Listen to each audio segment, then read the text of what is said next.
सच में बहुत ही खूबसूरत हो। ठीक नहीं हो तुम, तुम्हें शायद नींबू पानी पीना चाहिए। ठीक है, यहीं रहो। ले ही आओ। ये ठीक हो गया। कितनी मिठास है तुम्हारी जबान में बासित। वैसे इतनी भी मिठास की जरूरत नहीं थी। थोड़ा खट्टा, थोड़ा मीठा, एक ठंडा नींबू पानी ही बना देता। समझ आई या नहीं समझ आई? एक्टर तो बहुत अच्छे हो तुम, ऐसे ही करते रहो, कामयाब हो जाओगे।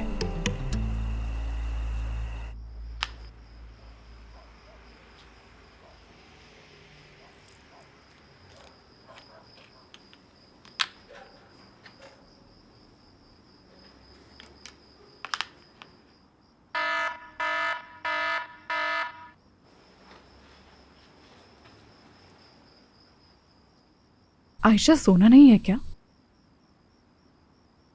बाबा कब आएंगी अम्मी? तुमने बाबा का टाइम नोट किया हुआ है? हाँ, बाबा हमेशा 8 या 9 बजे के दरमियान घर आ जाते हैं और कभी देर से आना हो तो बता देते हैं मुझे। ये तो है। तो बताए ना कि वो अब तक आए क्यों नहीं है? बहुत देर हो चुकी है।